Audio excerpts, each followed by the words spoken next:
Assalamualaikum warahmatullahi wabarakatuh ya. Ketemu lagi dengan TV Lebaran ya, TV-nya orang yang butuh hiburan. Dan malam ini kita akan melaksanakan salah satu ekspedisi hiburan dari TV Lebaran, yaitu ekspedisi renungan malam ya. Karena kita melaksanakan ekspedisi ini hampir jam 12 malam ya. Ini malah lebih ya, sekitar jam setengah 1 ya. Malam ini kita akan melaksanakan renungan malam, yaitu renungan membahas hal-hal yang sedang viral atau mungkin hal-hal yang sedang menjadi perhatian publik baik dalam negeri maupun luar negeri. Dan sebenarnya ekspedisi ini tuh terinspirasi dengan berita yang sedang mungkin diliput di mana-mana ya, atau mungkin disiarkan di mana-mana ya, yaitu tentang pelantikan Presiden Amerika Serikat, yaitu Donald Trump, di mana beliau ini mampu menjadi Presiden Amerika Serikat itu sampai 2 kali. Dan yang menjadi perhatian TV Lebaran itu sebenarnya malah kandidat-kandidat musuh dari Donald Trump itu ternyata itu adalah seorang wanita. Jadi di saat beliau ikut kontestasi pemilihan presiden Amerika tahun 2016, beliau pun melawan kandidat lain yaitu Hillary Clinton ya. Jadi beliau juga seorang perempuan, musuhnya itu seorang perempuan. Terus pemilu tahun 2024 itu juga perempuan kembali, musuhnya Donald Trump, yaitu Kamala Harris. Nah, ini sebenarnya yang menjadi perhatian TV Lebaran. Kenapa? Kalau kita renungkan ya, berarti warga Amerika Serikat itu belum bisa menerima seorang pemimpin dari kalangan wanita. Nah ini memang sudah rumor-rumor ini sudah banyak beredar ya, bahwa konon masyarakat Amerika itu belum bisa menerima kalau pemimpin negaranya itu adalah seorang wanita. Lah inilah yang akan kita bahas ya. Karena kan kita sendiri ya, kita dalam ekspedisi itu sering membahas atau mungkin meliput hal-hal yang berkaitan dengan kerajaan ya. Kerajaan-kerajaan yang ada di Pulau Jawa terutama, yaitu Kerajaan Mataram Islam ya, yang sekarang menjadi Kesultanan Yogyakarta dan Kasunanan Surakarta. Dan ini kan di Jogja ya, di Kesultanan Yogyakarta ini kan juga ada polemik ya. Ada yang setuju kalau raja itu boleh wanita, dan ada pula yang tidak setuju kalau raja itu boleh wanita. Ini kan sudah menjadi polemik lama ya. Nah, kali ini yang akan kita bahas adalah apakah Raja Jogja itu harus seorang laki-laki. Nah, ini sebenarnya yang akan kita bahas malam ini ya. Dan ini ekspedisi ini terinspirasi dengan negara Amerika Serikat ya, di mana negara itu mayoritas malah justru non muslim, tapi mereka justru juga mereka itu menerapkan pula bahwa seorang laki-laki itu adalah memang ya diciptakan lebih tinggi setingkat daripada seorang wanita. Maka mereka pun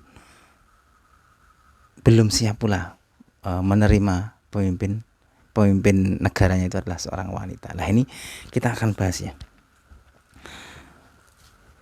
Dan apakah TV Lebaran itu condong kemana ya?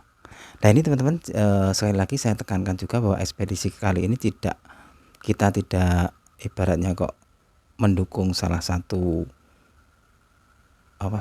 golongan. Mungkin ada yang setuju, mungkin ada yang tidak setuju ya. Tapi di sini kita membahas bersama, dan keputusan nanti kita serahkan kepada pemirsa TV Lebaran. Nah, kalau pendapat pribadi TV Lebaran ya, TV Lebaran lebih setuju ya kalau seorang raja itu harus seorang laki-laki. Nah, apa alasannya? Saya sudah menulis atau mungkin ya merangkum ya, kenapa seorang pemimpin atau raja atau mungkin ya presiden ya itu harus seorang laki-laki ya. Ini saya akan ulas ya. Ini adalah alasan kenapa TV Lebaran lebih memilih kalau seorang raja itu harus seorang laki-laki. Yang pertama adalah kita tahu ya bahwa ada riwayat yang mengatakan bahwa laki-laki itu adalah pemimpin dan pembimbing bagi perempuan.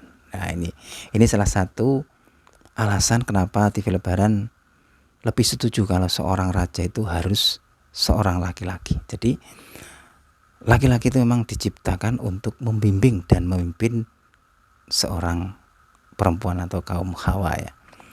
Terus yang kedua, kita berkaca kepada ibadah sholat ya mungkin ya. Kalau kita ibadah sholat itu kan imam itu harus laki-laki teman-teman ya. Harus laki-laki. Wanita boleh menjadi imam seandainya makmumnya juga wanita. Tapi laki-laki tidak boleh bermakmum kepada wanita. Nah, ini juga kita ambil iktibar dari situ ya, bahwa kita berkaca dari situ. Seorang pemimpin sholat saja atau imam itu pun tidak boleh wanita, apalagi sebuah kerajaan atau mungkin sebuah negara besar ya. Itu menurut TV Lebaran ya. Terus yang ketiga, kita lihat ya bahwa kalau kita sering berangkat ke mungkin ijab kabul pernikahan ya, atau membangun sebuah keluarga kecil atau rumah tangga, itu kan yang menjadi kepala negara keluarga, kepala rumah tangga itu adalah seorang pria atau laki-laki. Kalau keluarga kecil atau rumah tangga aja kepalanya adalah laki-laki, apalagi sebuah negara besar atau sebuah kerajaan besar ya, itu justru ya memang harus laki-laki ya. Ini alasan ketiga kenapa TV Lebaran lebih setuju kalau seorang raja atau mungkin seorang presiden itu harus seorang laki-laki ya. Terus yang keempat ya, itu kalau kita melihat sebuah negara atau kerajaan itu biasanya punya ibu kota ya. Ibu kota itu biasanya untuk mengatur bagaimana pemerintahan suatu negara atau suatu kerajaan ya. Nah, kalau kita lihat ya, ibu kota itu kan dia bukan pokok ya. Pokoknya adalah negaranya. Nah, inilah ternyata setelah TV Lebaran analisa bahwa negaranya itu ya laki-lakinya itu teman-teman ya. Jadi pokoknya ya bahwa suatu negara atau suatu kerajaan itu ibaratnya adalah laki-laki dan ibu kotanya adalah perempuan. Artinya apa? Bahwa perempuan itu tidak bisa menjadi suatu negara atau suatu kerajaan. Dia hanya bisa mendampingi atau bisa di dalam lingkupnya laki-laki itu ya. Itu menurut TV Lebaran ya. Jadi kalau kita lihat iktibar dari tadi ya, bahwa ada ibu kota itu, bahwa ibu kota itu ya perempuan dan yang menjadi negara itu adalah laki-laki. Berarti menandakan bahwa perempuan tidak bisa menjadi pokoknya gitu loh. Jadi tetap masih di dalam lingkup sebuah kerajaan atau lingkup sebuah pemerintahan. Dia hanya sekedar ibu kota ya. Terus yang kelima ya teman-teman ya, kita juga pernah mendengar suatu riwayat ya, bahwa laki-laki itu diciptakan memiliki 1 derajat lebih tinggi daripada wanita. Ini juga salah satu dasar kenapa TV Lebaran lebih cenderung setuju kalau seorang raja itu adalah laki-laki ya. Terus yang keenam, ini yang terakhir ya, itu ada riwayat juga atau mungkin kita pernah mendengar suatu ungkapan ya, bahwa tidak akan beruntung suatu kaum yang menyerahkan urusan mereka pada wanita ya. Jadi tidak beruntung ya, atau mungkin malah justru terjadi kerusakan ya seandainya urusan besar, urusan itu ya dipasrahkan seluruhnya kepada seorang wanita. Nah, inilah salah satu dasar TV Lebaran setuju kalau seandainya seorang raja itu harus seorang laki-laki ya. Agar kita tidak memihak satu pihak ya, itu kita pun juga melihat sisi-sisi lain atau sejarah-sejarah yang menunjukkan bahwa wanita juga mampu menjadi pemimpin negara atau pemimpin suatu wilayah ya. Kita akan sedikit membacakan tokoh-tokoh wanita yang pernah memimpin suatu negara yang berhasil ya. Yang pertama adalah Ratu Wilhelmina, pemimpin Belanda yang hampir menguasai atau memimpin Belanda itu hampir 50 tahun teman-teman. Dan Indonesia termasuk negara yang dijajahnya dan dikuasai oleh seorang Ratu Wilhelmina, seorang perempuan teman-teman. Ini contoh ya, ternyata wanita pun mampu menjadi seorang pemimpin negara atau wilayah atau suatu kerajaan ya. Kita tahu bahwa Belanda ini kan termasuk negara atau mungkin wilayah yang berbentuk kerajaan monarki konstitusional ya. Jadi tetap kerajaan monarki ya. Jadi pimpinannya adalah seorang ratu ya, yang pernah mempunyai banyak wilayah jajahan ya. Ini menunjukkan bahwa wanita pun pernah mempunyai sejarah menjadi pemimpin-pemimpin yang tangguh di masa itu ya. Terus yang kedua adalah Ratu Elizabeth Inggris teman-teman. Wah, ini kita tahu ya kalau Ratu Elizabeth itu seorang wanita yang mampu memimpin Inggris Raya ya, yang mempunyai pula jajahan-jajahan yang banyak di masa itu termasuk di Asia ya. Itu menunjukkan bahwa wanita juga seorang pemimpin yang tangguh ya, atau mungkin pemimpin yang mampu mengatur suatu wilayah ya. Terus yang ketiga Ratu Bilqis ya. Ratu Bilqis mungkin sudah banyak yang tahu ya, beliau adalah ratu yang disandingkan dengan Nabi Sulaiman ya di dalam ceritanya ya. Itu menunjukkan juga di dahulu kala itu pernah ada tokoh-tokoh wanita yang tangguh yang mampu memimpin suatu wilayah ya.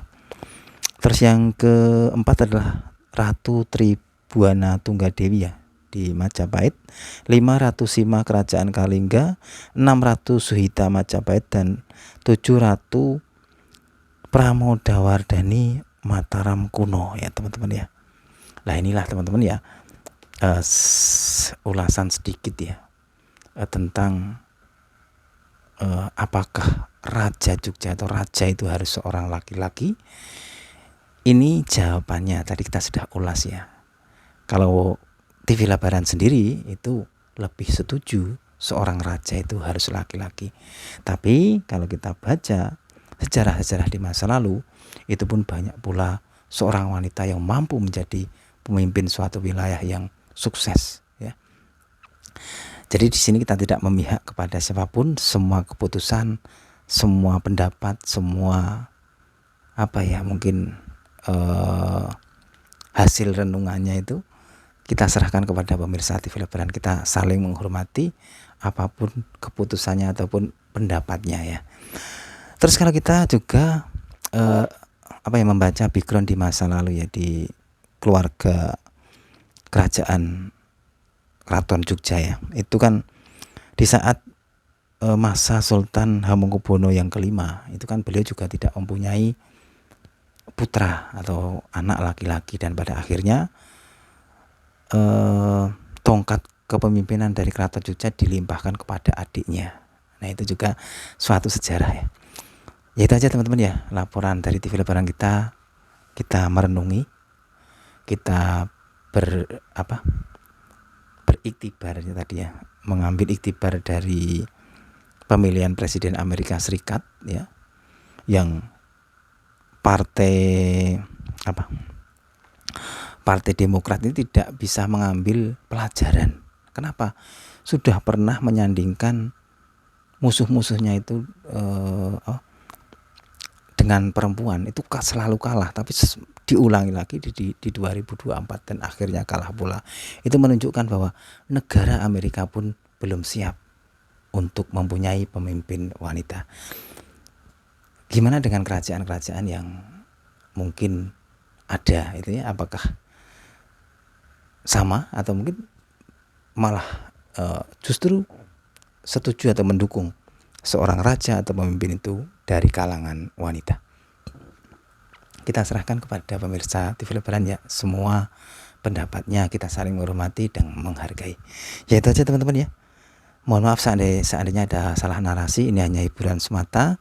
Ini bisa menjadi renungan kita bersama dan kita ambil iktibar bersama. Kita tidak membedakan antara laki-laki dan perempuan itu mungkin lebih tinggi mana atau lebih baik mana, tidak ya.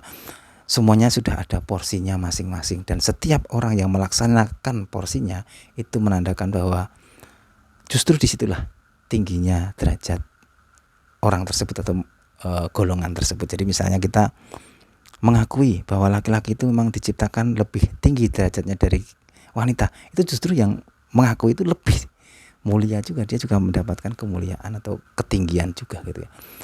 Ya mungkin itu aja teman-teman ya, maaf seandainya ada salah-salah kata. Ini hanya hiburan semata dan kita bukan orang yang terus sok suci dan apa, kita hanya dikira orang yang lurus, tidak, kita hanya hiburan semata. Wassalamualaikum warahmatullahi wabarakatuh.